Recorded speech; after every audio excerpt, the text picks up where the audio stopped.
Hi, my name's Kathy Utley, and I'm the publisher of the Utley Post, and I'm recording a very short reaction video from my home in Colorado Springs, and in my little corner of my bedroom, actually, is where I write. And in the very early morning, I get up very early, and I love it. It's quiet and peaceful, and but today was again for me another very strange, very emotional, very troubling day. I watched that train wreck of a presser with, Donald Trump. I mean, it was sad to watch that, and really hard to stay through the whole thing, which I did. And then I watched Mark Carney, address the world basically in the World Economic Forum in Davos, and listened a little bit to Gavin Newsom. I was like, kind of wished he had shown a little bit more leadership, but he sounded like his voice was hoarse. He's probably been talking constantly. But anyway, and also too, I I have written several posts on the sad, tragic case of the murder, in my opinion, of Renee Nicole Good, who's from, by the way, Colorado Springs, where I live, and I've been trying to find connections, but I think her parents now live in Kansas. So, um, but anyway, I'm a deacon at my church, which is a Presbyterian church here called Covenant, and I don't think they were members there, but I do think she's Presbyterian. So there's not a huge Presbyterian. There's, I think there's one or two other churches in town here. So, but anyway, that being said, I'm keeping in touch with what's going on in Minneapolis through my granddaughter, who's 23, and ICE unfortunately contacted their home. She was living in a house with a bunch of roommates, which young people do in this day and age, and several of her roommates were Hispanic. And when ICE came to the door, they were very frightened. Nobody answered the door. ICE agents were seen talking to neighbors, trying to get information. And it's a very long story, but Olivia, it's in St. Paul. It's called the Center Store. You can actually look it up on Facebook. They have a Facebook page, and they it's a venue for uh, music venue and poetry and spoken word and all kinds of cool stuff. And really, the young people that live there are extraordinary. I mean, they're poets and they're musicians, and it's Minneapolis. It's where Bob Dylan went to college, and where Prince lived until the day he died. And so people love that city, that community, and it's got rich with history. I lived there for 2 years during the George Floyd um, stuff and during COVID. I moved to Colorado in 2020. Unfortunately, my husband passed that fall of COVID pneumonia and died in the intensive care unit here in Colorado about 2 weeks after we had moved here. So that's my history, but I'm keeping touch with Olivia. We did relocate her to a more secure building and out of her safety. The roommates decided to stay. Some really didn't have the resources to move, others did, but chose to stay. And unfortunately, one of the roommates' parents have been detained by ICE. And um, they at first had no idea what was going on. It was really sad. His parents were driving to the emergency room. The father was arrested, taken out of the car. Apparently, ICE went to the hospital with the mother, but then when the family went to the hospital, they were told um, there was no record of her being there, and they didn't know what had happened, and it was all very sad, fishy, tragedy, tragic. But there was a GoFundMe set up for the family, for attorneys and trying to get the parents back and figure out what's going on. And so, so there probably was a target. The house was probably targeted for a variety of reasons. And unfortunately, so we've had that drama going on in our family. Can you imagine? Here I am in Colorado Springs, and I've got this connection to Minneapolis and all this craziness going on, and the anxiety that I feel for my granddaughter. And we do have her safe. So, wow, right? Whoever thought? If you can see, that is my late husband. His name is Dominic Stevenson.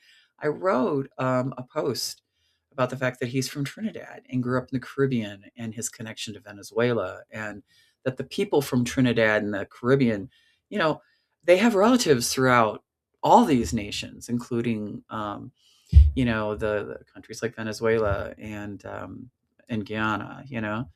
So it's a small world, it really is. Um, so I've been, kind of following what's going on, very worried about what's happening. I did write some piece that I'm sure is probably the most well, I don't know. I've written quite a few provocative and controversial things, but I think when, I wrote about the demonstration in the church, hey, I don't like the guy, the pastor. I don't, and Black Lives Matter. And we do need racial justice in this community.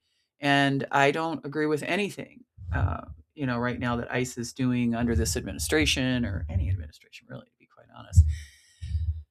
On the other hand, the church thing was a bad idea. And churches should be sanctuaries, and they should be, I don't know. I've heard that pastor wasn't even there, that it was a different pastor who was giving the sermon, and I don't know what his politics are.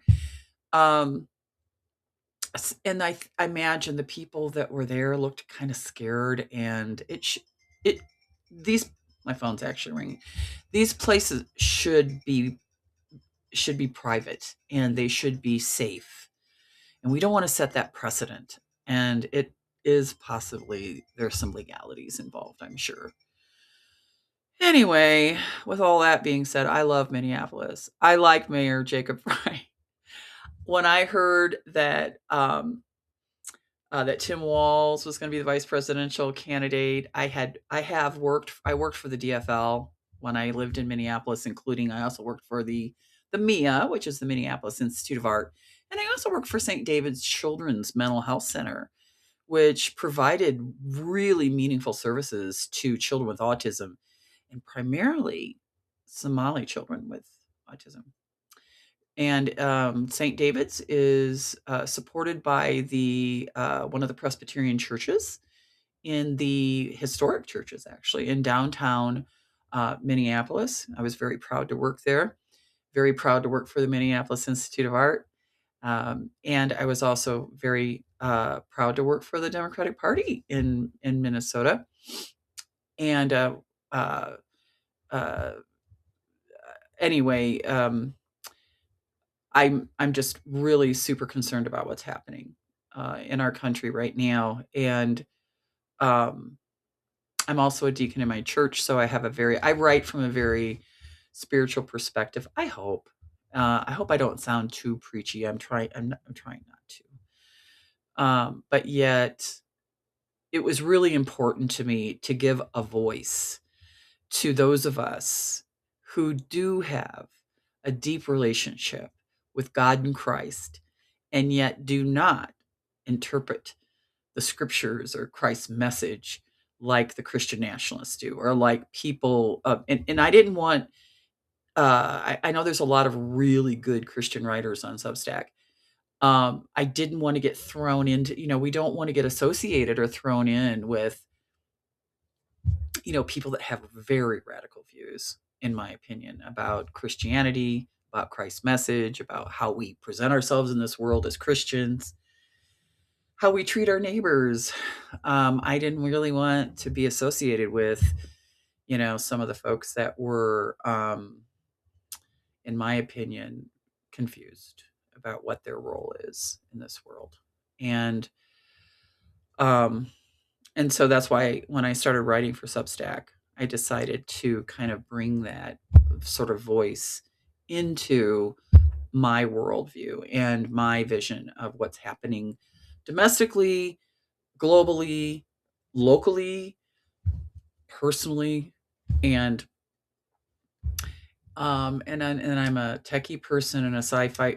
I'm not really a sci-fi person, but I've been writing a lot of sci-fi, which is kind of interesting. But anyway, so that's it. Today was a very, listening to Mark Carney, listening to Donald Trump. Oh my god. Oh my god. I don't even know how to.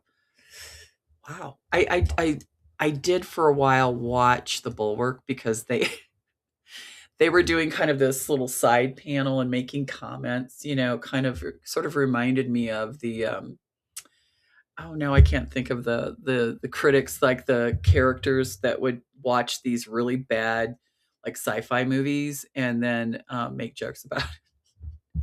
Kind of reminded me of that a little bit. Um, but laughing aside, it's not funny because we might have troops invading Minneapolis. We might have troops, uh, you know, going to Greenland, which would be a disaster. And we also, need to pray for our friends and our family and and for all the Americans who don't agree with any of this, which is the majority of us. Um, I'm still very proud to be an American. I have to be honest about that, and I will always be proud to be an American. Um, am I proud of this administration and their policies? Absolutely not. Um, but I love this country, and I do consider myself a patriot. I do want to keep fighting for all the right things, and uh, it's sort of that I celebrated 22 years of sobriety in Alcoholics Anonymous. We're not supposed to mention that, but I'm going to anyway. And we say in the program, God grant us the serenity to accept the things we cannot change, the courage to change the things that we can, and the wisdom to know the difference. And that little serenity prayer, portion of it, by the way, because it's much longer, um, keeps me sane. What do you have control over? What don't you? What can you do? What can't you do? So, um, I can love my neighbor. I can watch out for my neighbor.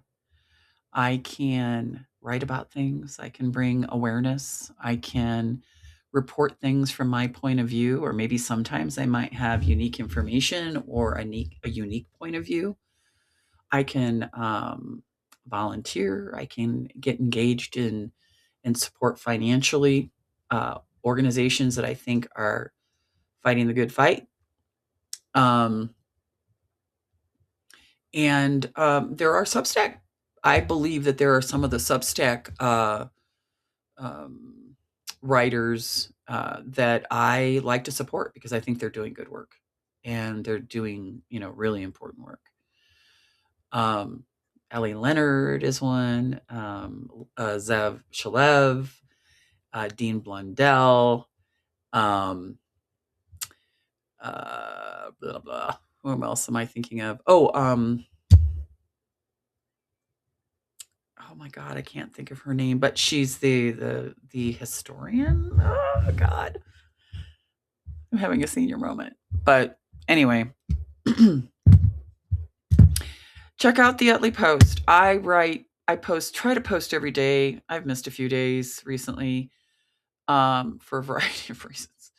But I get up very early in the morning. I check all the news and then I check Substack and I pray about it for vision and for direction and just make decisions on what I think where the holes are, and I'm very in tune with my readers and my subscribers.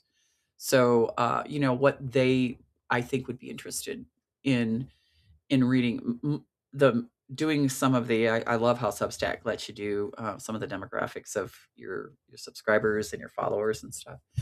Majority of my followers are baby boomers, which I'm a boomer, tail end of it, but I am a boomer. I was born in 61. And also tends to be 60%, mostly 60% women, 50% men, which is that's okay. I'll take that.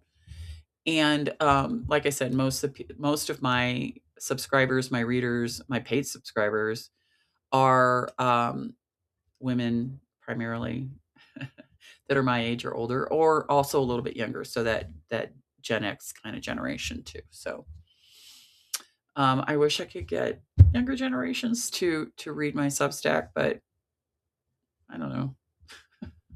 I don't even know if they're on Substack, but uh, anyway, I I'm looking at the blue sky out there, and I also am in Colorado Springs, which is a very military town, and I kind of keep my ear to the ground. So I do share things that I hear that are shareable.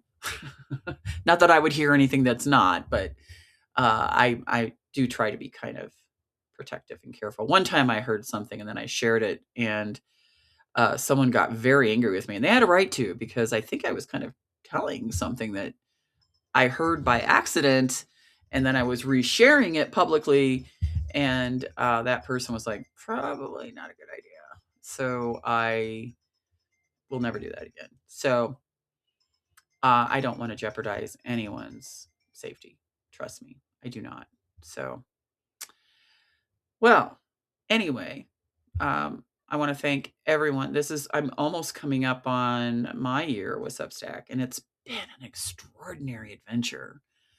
I started off literally zero goose egg subscribers, and I now am. For me, it's a big number. For other people, are like, "Ugh," but I have like over 200 subscribers, starting from zero. And these are just organic. I mean, they're just people who are subscribing, who like my writing. They like my they. I really appeal to like progressive activists, liberal types who also are mainstream Christians like I am, or people who are not religious or don't claim to be Christians, but yet have this like the humanness of it. So um I have that too. So, and I hate to get all feminist on y'all, but a lot of the women substackers, we are supporting one another. And I want to shout out to Ellie Leonard again for really helping me. And she's a sweetheart, trust me. And she's doing great work.